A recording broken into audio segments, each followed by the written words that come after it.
یمن کا ایک قبیلہ تھا بنو کلب. اس قبیلے کے ایک شخص تھے حارثہ نام, ان کی بیوی سعدہ. ایک چھوٹا سا واقعہ بتا رہا ہوں. حارثہ اور سعدہ چھوٹا سا خاندان تھا, 3 بچے تھے. حارثہ کے بیٹوں میں ایک بیٹے کا نام ہے زید. نام یاد رکھے, بہت امپورٹنٹ نام میں ذکر کر رہا ہوں.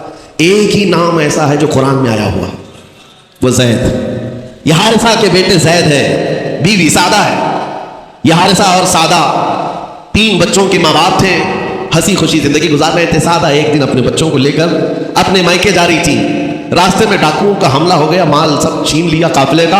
اور اتفاق ایسا کہ یہ 8 سال کے جو زید تھے ان کو بھی ڈاکوؤں نے چھین لیا. ایک ماں سے اس کا 8 سالہ بڑا بیٹا چھین لیا جائے تو ماں کی کیفیت کیا ہوتی. اس قدر درد میں تھی ماں. جان تو بچ گئی, 2 بچے بھی بچ گئے, لیکن بڑا بیٹا میرے ہاتھ سے چلا گیا. مارے مارے صحراؤں میں گھومتی تھی, پکارتی تھی میرا زید میرا زید میرا زید میرا زید. ڈاکوؤں نے زید کو کیا کیا, اوکاس کا ایک میلہ لگتا تھا اس وقت, یہ غلامی کا دور تھا, لوگ انسانوں کو پکڑتے اور بیچ دیتے تھے. وہاں لا کر کے انہوں نے زید کو بیچ دیا, غلام کی حیثیت سے بیچ دیا. آگے میں بتاتا ہوں. یہاں سعدہ کا حال بے حال تھا. واپس گھر آئی تو باپ اپنے شوہر سے کہا, اور شوہر کا حال تو ایسا تھا کہ وہ زید کو اپنے آنکھوں کا نور, اپنے آنکھوں کا سرور سمجھتا.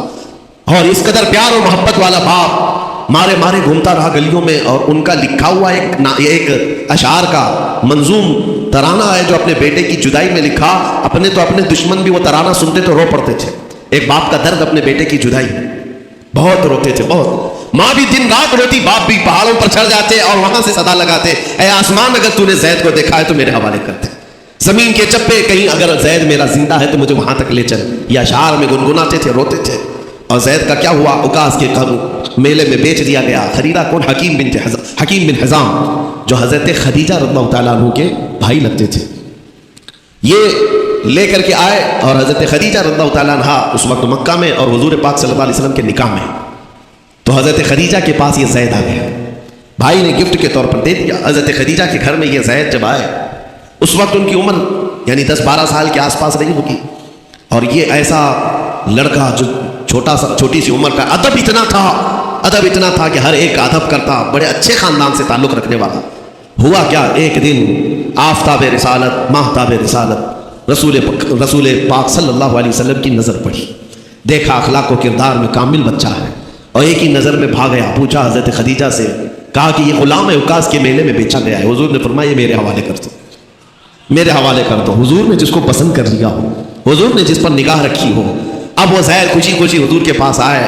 نبی پاک صلی اللہ تعالیٰ علیہ وسلم ان کے اخلاق سے بڑے خوش تھے, اور اس کے بعد محبت بھی ایسی تھی, ایسی شفقت تھی کہ زید کو نہ باپ کی خبر تھی نہ ماں کی خبر تھی. جو کچھ تھا وہ رسول اللہ کے پاس تھا. حضور پاک صلی اللہ تعالیٰ علیہ وسلم کی تربیت میں دن گزرتے گئے, بڑے ہو گئے, یہاں تک کہ 16 سال کی عمر تھی. ایک دن حج کے موسم میں یمن کا بنو کلب خاندان آیا ہوا تھا, اور وہاں حج کے دوران وہ لوگ زید کے باپ حارثہ کے لکھے ہوئے اشعار پڑھ رہے تھے اور لوگوں کو رلا رہے تھے. ایک ہمارے قبیلے میں باپ ہے جو بچھڑے ہوئے بچے کی یاد میں روز روتا ہے, اس کے اشعار کو سنو. لوگ سن کر کے رو رہے تھے, یمن کا کوئی ایسا باپ ہے جو یوسف گمگشتہ کی خبر میں رویا کرتا ہے. یہ لوگوں کی بھیڑ لگی تھی, اسی کے سامنے سے زید کا گزر بھی ہو رہا تھا. بنو کلب کے لوگوں نے زید کو دیکھا, پہچان لیا, یہی تو وہ بچہ ہے جس کی یاد میں اس کا باپ روتا ہے. اور اس کو بلایا اور کہا تیرا نام, کہا زید. باپ کا نام حارثہ, کہا یہی تو ہے جس کے غم میں پورے اشعار پڑے جا رہے ہیں یمن میں. زید سے کہا تجھے پتہ ہے تیرے باپ کا رو رو کر کے کیا حال ہو گیا.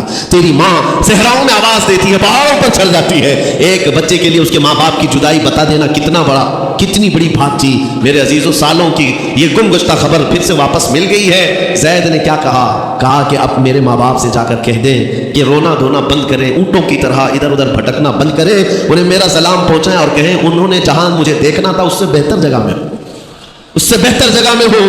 یہ بنو کلب خاندان گیا یمن, جا کر کے باپ سے کہا, حارثہ سے اور سعدہ سے, خبر تمہارے لیے اچھی لائے. تمہارا گم ہوا بیٹا جو پچھلے 10-12 سالوں سے تمہیں نہیں مل رہا تھا, وہ حرم کعبہ کے پاس ہمیں نظر آیا ہے. غلام بنا کر لوگوں نے بیچا ہے اسے, لیکن وہ ایک ایسے حسین و جمیل کی غلامی میں ہے, ایک ایسے حسن والے کی غلامی میں ہے کہ زید وہاں سے ہٹنا نہیں چاہتا. باپ نے کہا میرے کلیجے سے پوچھو مجھ پر گزرتی کیا ہے, اس کی ماں سے پوچھو, ایک نظر دیکھ لے گا وہ واپس ہماری جھولی میں آ جائے گا. دوڑتے دوڑتے یمن سے گھنٹوں یعنی جو مہینوں کا سفر تھا دنوں میں طے کر کے پہنچے. مکہ آئے, جیسی آئے تو رسول پاک صلی اللہ علیہ وسلم کو ڈھونڈا. حضور پاک مل گئے تو تھاڑے مار مار کر باپ رونے لگا اور کہا کہ اے محمد صلی اللہ علیہ وسلم، ہم نے آپ کے متعلق سنا ہے کہ یتیموں کے والی ہیں، آپ کا دل بہت بڑا ہے، مجھ باپ کے اوپر رحم کیجیے، برسوں سے اپنے بچے کے لیے ترس رہا ہے، میں اور میری بیوی تڑپتے ہیں، صحراؤں میں آواز دیتے ہیں۔ حضور نے پوچھا ہوا کیا ہے تمہارے ساتھ؟ کہا ہمارا بیٹا گم ہو گیا تھا، برسوں ہو گئے تھے، لیکن سنا ہے وہ یہاں رہتا ہے۔ حضور نے پوچھا کیا نام ہے اس کا؟ کہا زید اس کا نام ہے، میرا نام حارثہ۔ حضور پاک صلی اللہ علیہ وسلم کے محبوب زید کے بارے میں پوچھ لیا، حضور جس سے خود محبت کرتے ہو، حضور جس سے محبت کرتے ہو، باپ نے پوچھ لیا۔ حضور نے فرمایا کہ ٹھیک ہے، میں ایک باپ کے کلیجے سے اس کے بیٹے کو الگ نہیں کر سکتا، ماں سے اس کے بیٹے کو جدا نہیں کر سکتا، لیکن بات اتنی ہے کہ زید کو بلایا جائے، فیصلہ اس کے ہاتھ میں، فیصلہ اس کے ہاتھ میں ہے۔ میں زید کو بلاتا ہوں، غلام تھے اس وقت، حضرت زید کو بلایا گیا، اور اس وقت بھری جوانی والا زید ہے، جیسی ہی آئے پہلی نظر باپ کو دیکھا، ماں کو دیکھا، ماں باپ تو چیخ پڑے ہمارا زید مل گیا، ہمارا زید مل گیا، لیکن کمال کی بات میں دیکھتا ہوں ایسی دیوانگی پوری دنیا میں نہیں۔ زید نے دیکھا اپنے ماں اور باپ کو، لیکن اسی وقت اپنی آنکھیں جھکا لی اور حضور کی طرف کر لیا۔ ہاں نا، ادھر پہلے حضور پاک صلی اللہ علیہ وسلم کی طرف، حضور نے دیکھا کہ زید ماں باپ کی طرف دیکھ نہیں رہے ہو، جو رو رو کر کے برا حال کر چکے ہو۔ حضور نے زید سے کہا پہچانتے ہو؟ کہا ہاں حضور، یہ میرے باپ ہے اور یہ میری ماں ہے، یہ میرے چچا ہے۔ حضور نے فرمایا پھر ملتے کیوں نہیں ہو؟ کہا سرکار اگر اجازت ہو تو ملوں گا، برسوں کا بچھڑا ہوا جوان ہے، آپ اجازت دو تو میں ملوں گا۔ نبی پاک صلی اللہ علیہ وسلم نے فرمایا جاؤ تمہیں اجازت ہے۔ جیسی گئے اس منظر کو جو بیان کیا گیا ہے میرے عزیزوں، ہم پڑھتے ہیں تو آنکھیں بھیگ جاتی ہیں۔ ماں لپٹ کر کے اپنے بچے کو ہر جگہ چوم رہی ہو، باپ سینے سے لگا کر کے دھاڑے مار کر رو رہا ہو، پہلے تو غش کھا کر گر گیا تھا، پھر افاقہ ہوا، یہ دردناک منظر تھا۔ اس کے بعد زید بن حارثہ کو کیوں نہ تکلیف ہو، غم کیوں نہ ہو، ماں باپ بچھڑے ہوئے اتنے سالوں کے بعد دیکھنے کو ملے، دل پر کیا بیت رہی ہوگی۔ میری ماں وہی جو مجھے خشکیوں میں پالا کرتی، تریوں میں پالا کرتی، میرا باپ وہی جو خون پسینے کی کمائی سے مجھے کھلایا تھا، آج آ گیا ہے۔ حضور پاک صلی اللہ علیہ وسلم نے کہا زید یہ جو جذباتی منظر ہے اس کو ختم کر کے اب اعلان کر دو کہ تمہاری ماں آئی ہے تمہیں یمن سے لینے کے لیے، تمہارا باپ آیا ہے، تمہارا چچا آیا ہے تمہیں یمن سے لینے کے لیے، میں نے فیصلہ تمہارے حوالے کر دیا ہے، میں اپنے غلامی سے تم کو آزاد کر دیتا ہوں۔ تم بغیر کوئی فدیہ لیے ہوئے، بغیر کوئی پیسہ لیے ہوئے، اس وقت اپنے غلام کو کوئی چھوڑتا نہیں تھا، لیکن تمہاری ماں کا درد دیکھا نہیں جا رہا، میں آزاد کر دوں گا بغیر کسی فدیہ کے، تو اپنی ماں اور اپنے باپ کے پاس جا سکتا ہے۔ اتنا حضور کا فرمان، آزاد کر دینا مکہ میں آسان نہیں تھا، بیٹے کو آزاد کیا حضور پاک صلی اللہ علیہ وسلم نے، تب جانتے ہو وہ کمال کا بیٹا ہے زید بن حارثہ۔ اسی وقت اپنی ماں کو دیکھتے ہیں، باپ کو دیکھتے ہیں، چچا کو دیکھتے ہیں، اور اس کے بعد مکہ والے یہ منظر دیکھنے کے لیے جمع تھے، مخاطب ہو کر کے کہتے ہیں اے سارے مکہ والوں گواہ ہو جاؤ، میں اپنی زندگی حضور محمد مصطفیٰ کے لیے وقف کر دیا ہے، میں نے محمد عربی صلی اللہ علیہ وسلم کے لیے زندگی وقف کر دی ہے، نہ مجھے یمن جانا ہے، نہ مجھے بنو کلب جانا ہے۔ ماں اور باپ دیکھتے رہ گئے۔ باپ نے پوچھا زید آزاد کیا گیا ہے اور آزادی کی زندگی کو چھوڑ کر تو غلامی کی زندگی کو قبول کر رہا ہے؟ زید بن حارثہ نے اس وقت تاریخی جملہ کہا تھا، کہا بابا آپ نے جتنی شفقت کی ہوگی یا 1000 ماں باپ مل کر اپنے بیٹوں پر جتنی شفقت نہیں کیے ہوں گے، اس سے زیادہ شفقت محمد رسول اللہ نے کیا۔ میں 1000 آزادیوں پر اس ایک غلامی کو، میں 1000 آزادیوں کو قربان کرتا ہوں اس ایک غلامی پر، میرے لیے زندگی بھر یہ غلامی کافی ہے۔ اتنا کہا تھا میرے آقا صلی اللہ علیہ وسلم نے اپنے باہوں کو پھیلا دیا، سینے سے لگایا اور زید بن حارثہ کو لے کر خانہ کعبہ کے پاس آئے۔ میرے عزیزوں ان کا حال بھی ایسا ہے کہ اگر کوئی ٹوٹ کر چاہتا ہے تو یہ نہیں ہے کہ تو چاہ رہا ہے، بلکہ ان کا حال یہ ہے اتنا دیا سرکار نے مجھ کو جتنی میری اوقات نہیں، یہ تو ان کا کرم ہے، ورنہ مجھ میں تو ایسی بات نہیں۔ آتا ہے فقیروں پہ انہیں پیار کچھ ایسا، خود بھیک دے اور خود کہے منگتے کا بھلا ہو۔ حضور اکرم صلی اللہ علیہ وسلم زید بن حارثہ کو پکڑتے ہیں، خانہ کعبہ کے پاس لے آتے ہیں، ہجوم جمع تھا، مکہ والے سب کھڑے تھے، تب نبی پاک صلی اللہ علیہ وسلم اعلان کر کے کہتے ہیں اے مکہ والوں سن لو، آج سے زید کو میں نے آزاد کیا ہے، اور صرف آزاد نہیں، آج سے یہ میرا وارث ہے اور میں اس کا وارث ہوں، یہ میرا بیٹا ہے۔ حضور نے تنہا ایک ہی صحابی کے لیے کہا یہ میرا بیٹا ہے۔